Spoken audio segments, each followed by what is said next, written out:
The filibuster. He definitely did. I filibustered. I sent the text. Ant's going to get Kaylee Griffin, who will join us at 12:30. But when the game tips off, the NBA action is just getting started, and there's no better place to get in on the action than with FanDuel, America's #1 sportsbook. With FanDuel, you can place live bets throughout the game. So even if you miss the opening tip-off or want to bet on a fourth-quarter comeback, you can stay in on the action.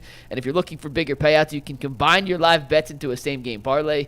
Right now, FanDuel customers can get $150 in bonus bets if their first $5 bet wins.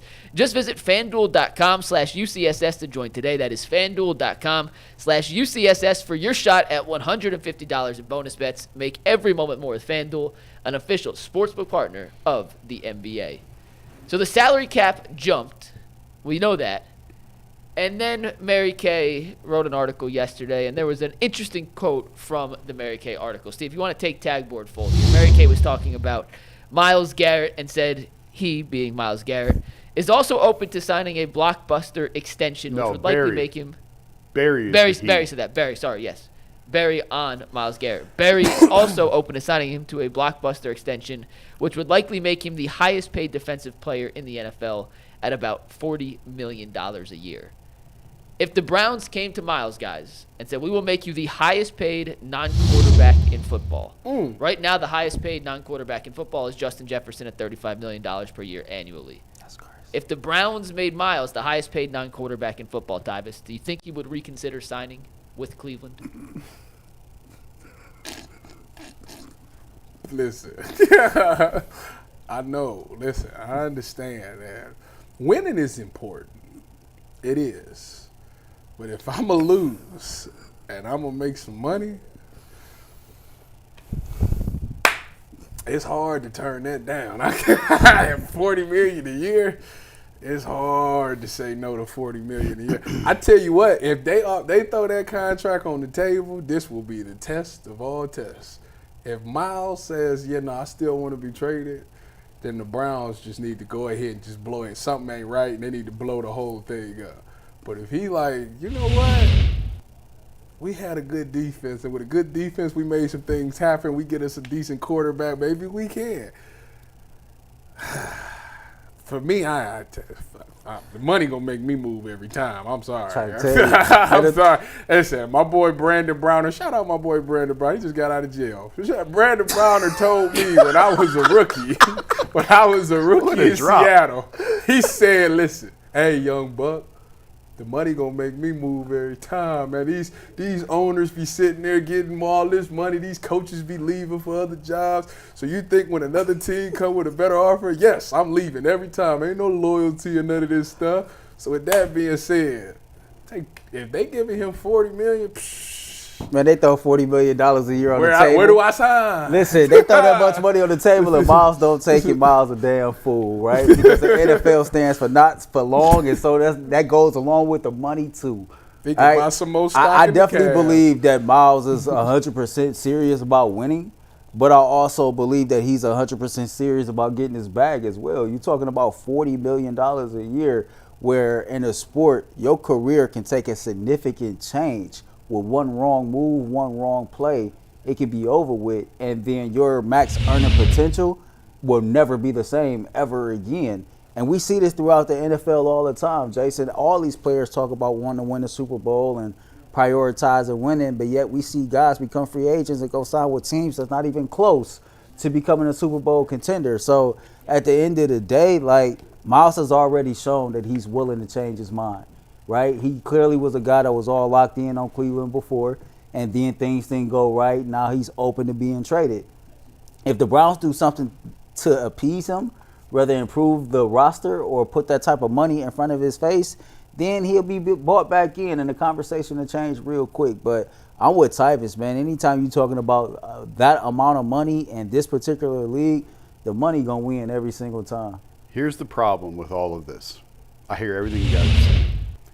Here's the problem from the Browns' perspective. They learned nothing from the Deshaun Watson disaster. Jimmy Haslam learned nothing from Watson. What did they do with Deshaun? What did Deshaun tell him? No. He told him no. What did Jimmy say? Put a zero. Here's another zero. No, that's Here's not, another zero. That's not what happened. Here's another zero. That's not what happened. That's exactly what happened. What happened was he said, We'll fully guarantee it. And he said, Mama, we going to Cleveland. Jimmy Haslam tries to solve all of his problems by throwing money at them. I said, and that's not how you solve all of the problems. And money's very important. I said that like 2 months ago. Money is very important, but you can't solve all of your problems. You can't build a healthy culture in an organization by trying to outspend everybody. They've been doing that. How long have they been doing that? How's it going for them? How's that working out?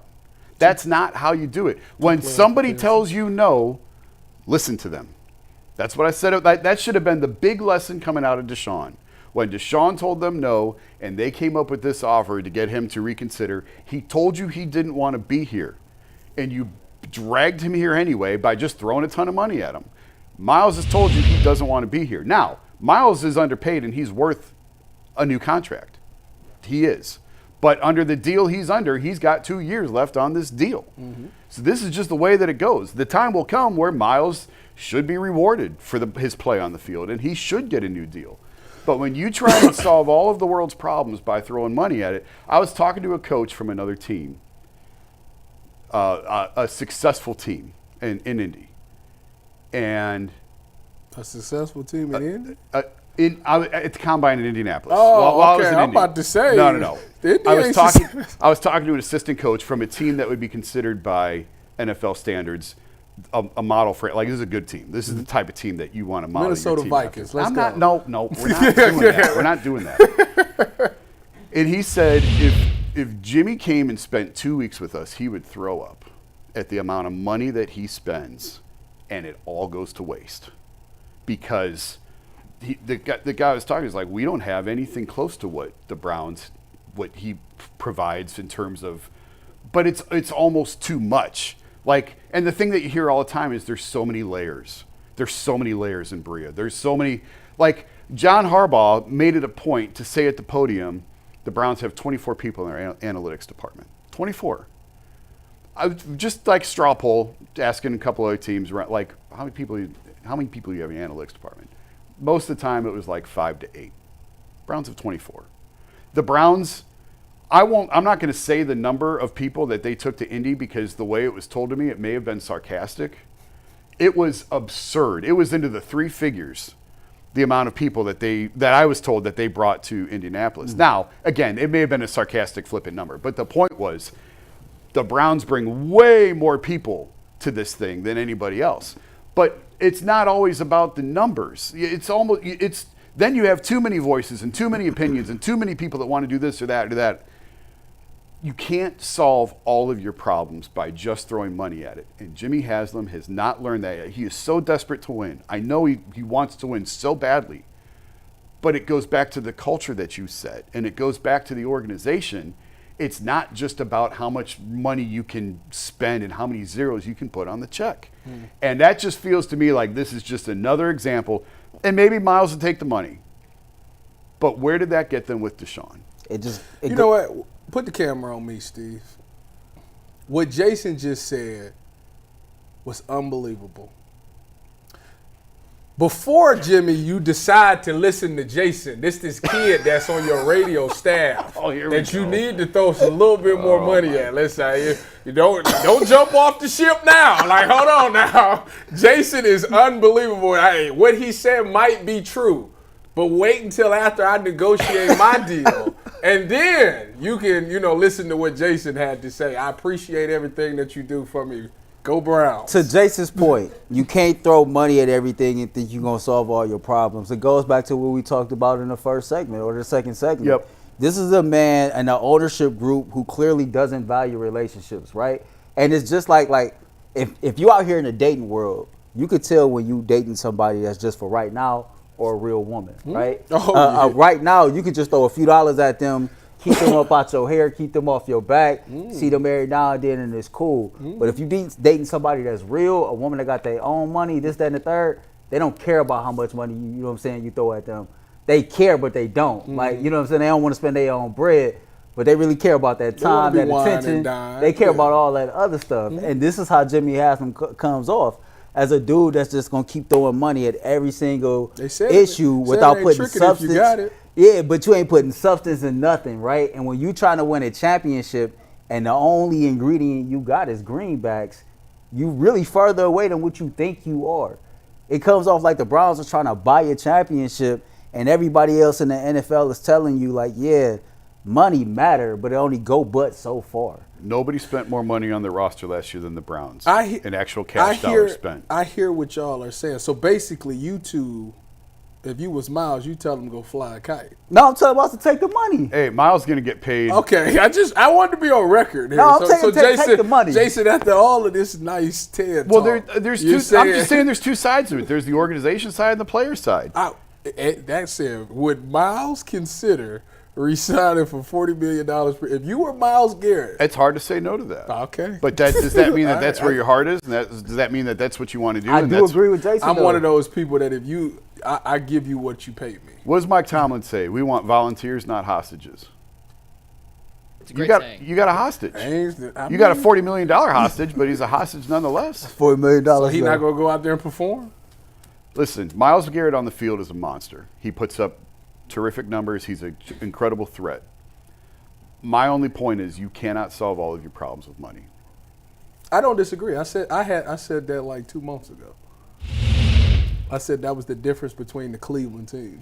And you got to have guys who are bought into being here, not because you're paying them more than anybody else is. Well, and that was the one thing that I think is I'll take this back to the Cavs. Is Kobe Altman has sort of flipped the roster here. Kobe made it clear early on, if you don't want to be here, we'll get you out of here. And at the time, because I looked at it as like, they kept, like, J.R. Smith, gone. Andre Drummond, gone. Like, all these guys, they just kept excusing them. But his point was, we want guys who want to be here. And to his credit, like, they've done it to where now people want to come play because of where this team is at, where this roster is at. I mean, signing Max Strus may not sound like a big deal. That was a big deal. To be able to get a free agent to sign to come here on the mid-level like that. Like, Cleveland has always struggled to attract free agents, but they've done a nice job of turning this to where if you don't want to be here, we'll get you out of here. We want guys who want to be here. I hear you, and I agree with that 1,000%. But the problem with that is the culture right now, I don't think nobody wants to be here. No. Like, I said that yesterday. You need to flip 53 guys. But I said that yesterday. I mean, Myles has already asked for a trade. Joel Bitonio very clearly is strongly weighing retirement. Nick Chubb, when I was doing the hit from the Combine yesterday, I said, if you're Nick, I could totally see why he'd want to go test free agency and go elsewhere. You spent your whole career here. You haven't won anything. Denzel made his comment. You blew your knee out, and they took money from you, which from the team perspective, I think was the right. Like, there's two sides of this. Oh, yeah. From the business is you had to restructure that deal. If you're Nick, you're like, man, I just gave my all to this team. I went through this horrific knee injury, rehab myself, and you took money out of my pocket for it. Do you blame him for leaving? No. Or wanting to go? No. If he wants to go test the waters? I don't either. The interesting thing But is, you're talking about the franchise pillars. The pillars of this organization are built on Myles Garrett, Joel Bitonio, Nick Chubb. It's been that way for the last however many years. Yeah, and they all want to leave. And all of them are looking at themselves in the mirror going, okay, I don't know if I can do this again. So how do you fix it? It's Start from the top. It's a deeper conversation what we have time for. Start from and the that's top. not a cop-out. You have to cleanse and purge everything. I agree. Everything. Start with Paul D. That's a good segue, Earl, to where we're going next. And I'll let you start with this. We're going to talk